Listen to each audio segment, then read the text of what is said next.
El precandidato presidencial y senador Iván Cepeda arrasó con Álvaro Uribe Vélez. En el discurso que vamos a ver a continuación, Cepeda le cantó la tabla a Uribe y en pocas palabras lo llamó paramilitar. Tremenda humillada que vamos a ver a continuación. Además, que el mismísimo Armando Benedetti, que supo trabajar con él, dice lo siguiente, hablando del mundial que vamos a ir con nuestra selección Colombia. Con la derecha nunca hemos ido a un mundial.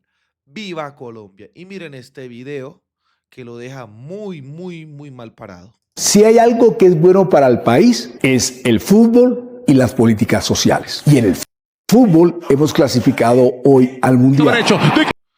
Y aquí el gol de Colombia que vemos en las imágenes. Y se burla de los presidentes de extrema derecha que hemos tenido. No lo hicimos cuando la derecha está en el poder. Por ejemplo, cuando estuvo Andrés Pastrana, los 2 periodos de Uribe, ni tampoco cuando Duque estuvo en la presidencia. Pero siempre que hay alguien de centro o de izquierda, como desde el presidente Gaviria, presidente Virgilio Barco, al mismo tiempo el de Samper, también el de Santos 2 veces y el del presidente Petro, hemos ido y vamos al Mundial. Bueno. Otro dolor de estómago para estos miembros que les caen, pero todas. Y miren este tremendo discurso donde deja muy mal parado a Álvaro Uribe Vélez. Esta es información valiosa que hace parte también de nuestra historia y cómo Cepeda la canta de pies a cabeza. Recibo con profunda gratitud este reconocimiento, especialmente aquí en la Universidad Nacional de Colombia, una casa, una institución fundamental para el país, a la que le debemos tanto en el ámbito de la educación pública, la investigación científica, el pensamiento crítico y el compromiso con el humanismo. La defenderemos siempre.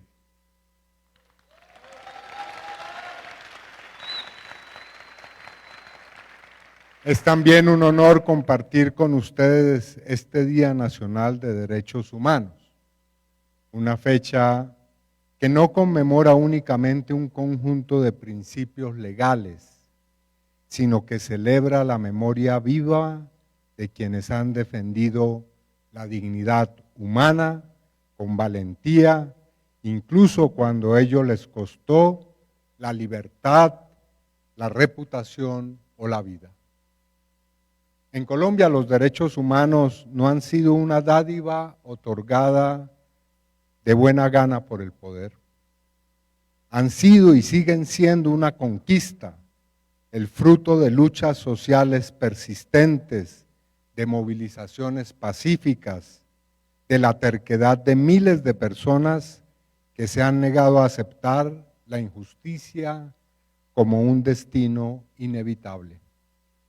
Con frecuencia, quienes han defendido los derechos humanos han sido injustamente señalados y señaladas como peligrosos, subversivos o incluso terroristas. Esta estigmatización ha servido de antesala a la violencia. Muchos líderes y lideresas sociales, así como abogadas y abogados comprometidos con la justicia, han sido asesinados tras campañas sistemáticas de desprestigio. Tal fue el caso de Jesús María Valle, por ejemplo, abogado y defensor de derechos humanos, asesinado luego de denunciar públicamente al entonces gobernador de Antioquia, Álvaro Uribe Vélez, por su responsabilidad en el respaldo a los grupos paramilitares, las empresas Convivir y por alentar la violencia contra las comunidades campesinas como las del Aro y La Granja.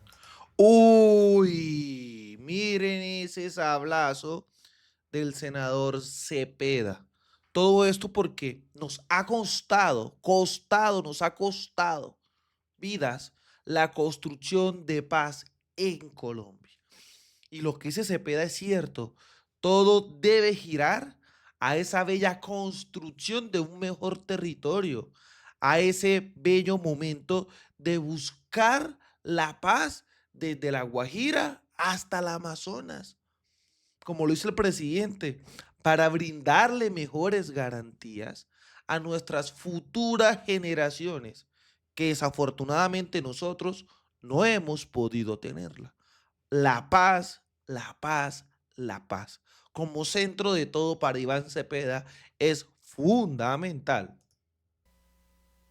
Otro ejemplo doloroso fue el del médico Héctor Abad Gómez, asesinado en Medellín en un contexto de creciente violencia política y consolidación del narcotráfico, cuando su voz crítica y humanista se alzaba en defensa de los derechos fundamentales y de la vida misma. Gracias a esa resistencia colectiva, los derechos humanos fueron incorporados en nuestra Constitución, integrados al ordenamiento jurídico y legal mediante tratados internacionales ratificados por el Estado colombiano y convertidos en leyes que, al menos en el plano formal, hoy nos amparan, aunque con frecuencia, hay que decirlo, se intente desconocerlos o debilitarlos. Estos instrumentos legales consagran principios democráticos fundamentales. La vida se defiende ante toda forma de violencia. La participación y las libertades son el cimiento de la democracia. Las mujeres no solo poseen los mismos derechos, sino que deben ocupar espacios decisorios en la vida política y económica. La equidad social no es un privilegio, sino un derecho fundamental. Colombia es una nación plural integrada por pueblos indígenas, comunidades afrodescendientes, campesinas y urbanas. La diversidad sexual no es una amenaza, sino una expresión legítima de nuestra humanidad compartida. La paz es tanto un derecho como un deber. La naturaleza y la biodiversidad no son meros recursos explotables, sino nuestra casa común que debemos cuidar. Sin embargo, más allá del reconocimiento legal o jurídico, la pregunta obvia es, ¿cuántos de estos principios se han hecho realidad? La verdad es que en muchos casos siguen siendo apenas formulaciones normativas, promesas no cumplidas. Por eso es necesario afirmar hoy, en este día especialmente, que a lo largo de las últimas 4 décadas, los derechos humanos han tenido una verdadera fuerza transformadora solo cuando han activado el poder constituyente de la sociedad. Es decir, cuando han sido movilizados por miles de organizaciones sociales, lideresas y líderes comunitarios, defensoras y defensores del ambiente, del trabajo digno y de la paz. Con su acción pacífica, su desobediencia civil, su compromiso democrático, estas personas y colectivos no solo impulsaron reformas estructurales, sino que abrieron el camino hacia una nueva cultura de derechos, una cultura que no nace desde arriba, sino desde las resistencias, los territorios y la lucha por la dignidad. Una de las tareas más profundas y transformadoras del movimiento de derechos humanos en nuestro país ha sido la lucha de las víctimas de los crímenes contra la humanidad y del genocidio. Estas víctimas cargan sobre sí el peso de lo más atroz que ha conocido la humanidad. Violencias sistemáticas y generalizadas dirigidas contra poblaciones enteras o sectores específicos de ellas, crímenes que no son actos aislados, sino planificados y ejecutados como sistemas, con la participación directa del aparato estatal o de estructuras armadas con poder equivalente al poder del Estado. En Colombia estas prácticas no han sido esporádicas ni marginales.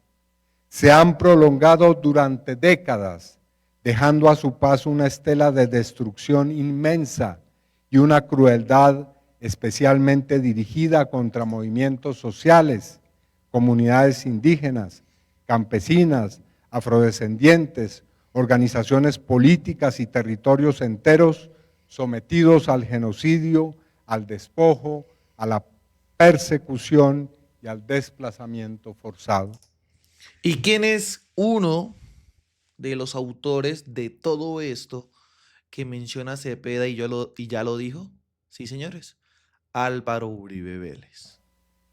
Y sin embargo, frente a tanto dolor y tanta impunidad, las víctimas y las personas defensoras de derechos humanos han alzado la voz y protegido la vida. Su persistencia y presencia en contextos de enorme adversidad ha sido decisiva para sembrar un cambio de conciencia en el país. Han sostenido la verdad cuando muchos querían silenciarla. Han exigido justicia cuando otros apostaban al olvido. Gracias a su lucha se ha vuelto cada vez más claro que no hay paz posible sin verdad, sin justicia y sin memoria. Son luchas por la verdad, la justicia, la reparación integral, la memoria, las garantías de no repetición.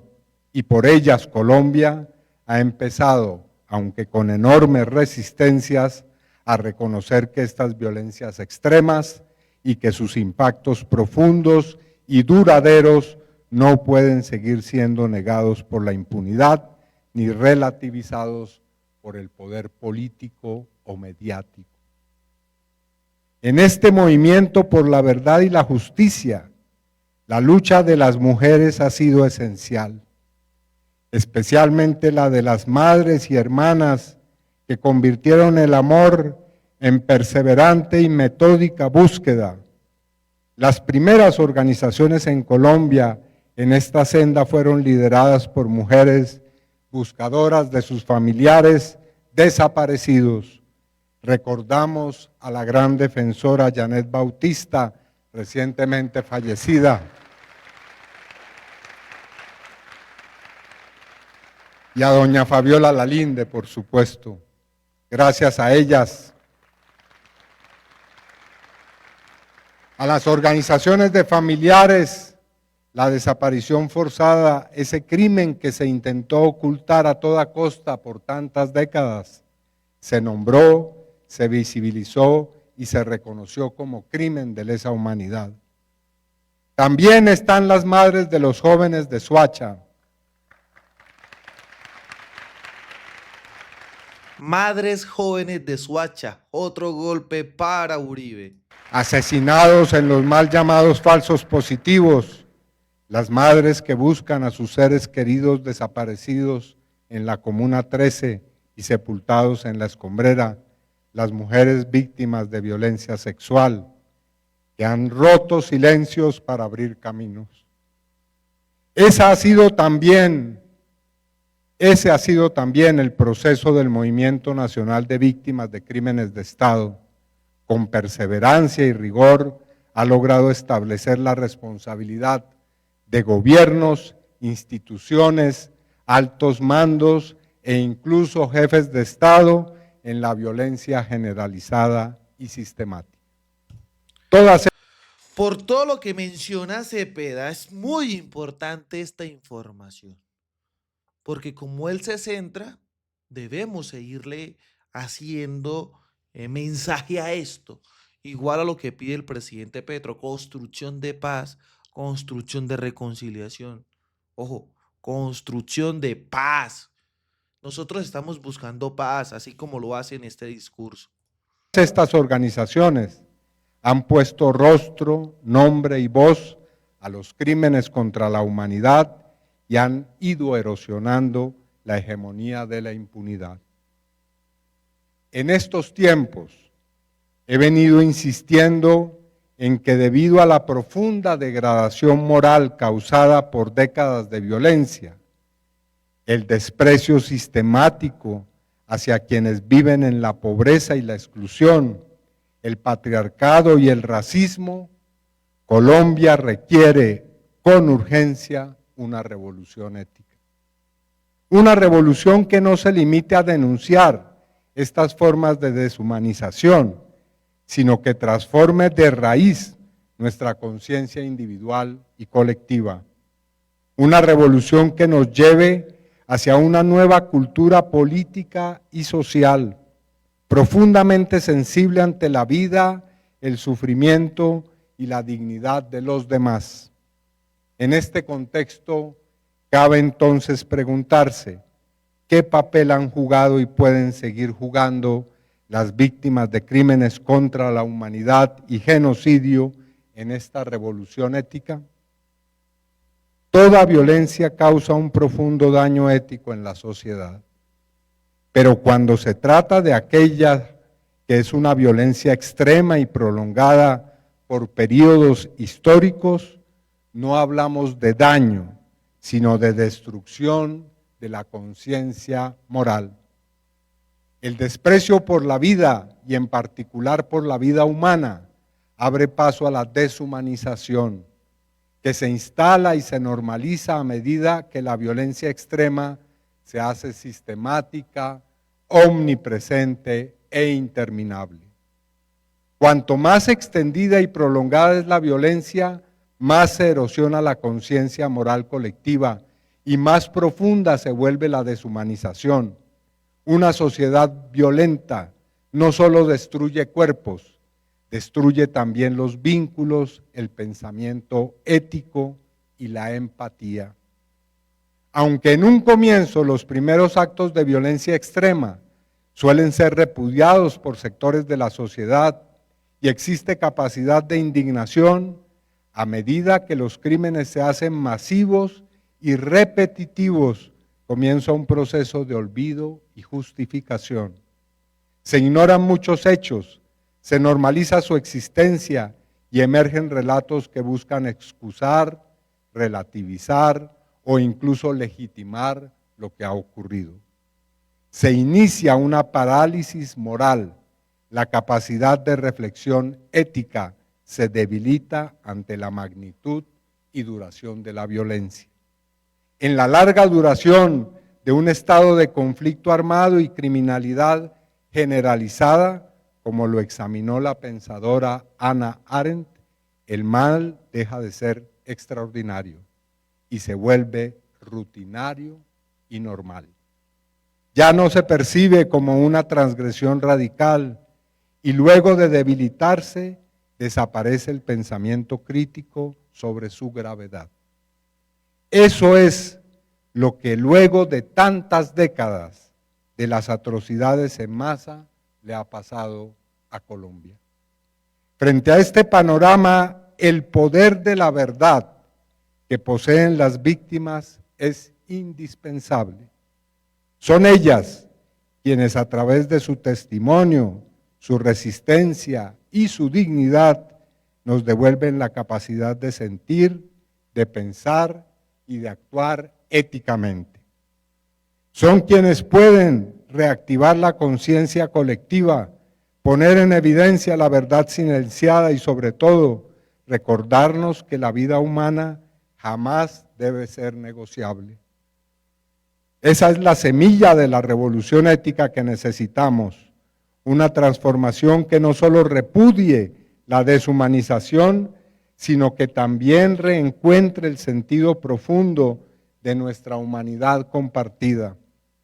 El poder de la verdad de las víctimas no solo es capaz de derrotar la ignominia de la impunidad, hacer que la sociedad salga del letargo de la banalidad del mal, revivir la existencia de quienes fueron asesinados y desaparecidos, instaurar la memoria de los sufrimientos, pero también de las luchas y conquistas que implicó su sacrificio, desenmascarar a los poderosos determinadores de los peores crímenes, sino que además ese poder de la verdad puede llevar a una nación dividida por décadas de odio y violencia como la nuestra a la reconciliación y a la paz. Y por supuesto, en un día de los derechos humanos, no podemos dejar de pensar en Gaza y de condenar el genocidio del gobierno de Netanyahu contra el pueblo palestino. Tremendo discurso del senador Cepeda, colombianos y colombianas. La tira muy claro. Álvaro Uribe Vélez detrás de todo esto. Durísima cachetada. Por eso sigamos construyendo paz, como lo dice Cepeda. La reconciliación, conociendo la verdad. Y eso sí, buscando un mejor futuro para todos los colombianos. Desde la tierra del trueno, desde el Catatumbo, haciendo resistencia, construyendo paz y buscando reconciliación, soy libremente aquí, las cosas como son. Nos vemos en un próximo capítulo. Hasta pronto.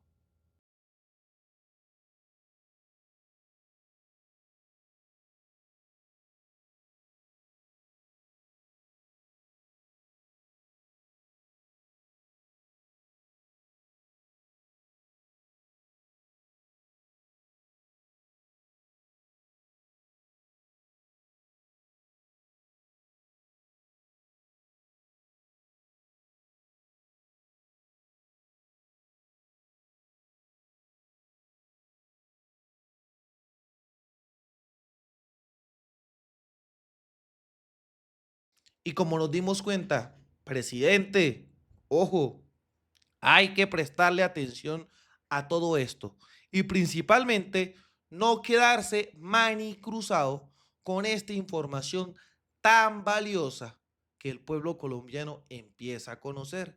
Échele ojo al ministro Pedro Sánchez. Ya se ha advertido en otras ocasiones. Recordemos aquella vez los chats con Zapateiro por parte de la denuncia del sargento Chala. La justicia dirá todo, pero hay que abrir el ojo y prestarle atención a ellos, señores. Así que colombianos, esto es un mensaje muy importante, una información que todos debemos conocer, pero principalmente sigamos construyendo paz, buscando reconciliación y obvio, desde el Catatumbo haciendo resistencia. Soy libremente, aquí las cosas como son. Nos vemos en un próximo capítulo. Hasta pronto.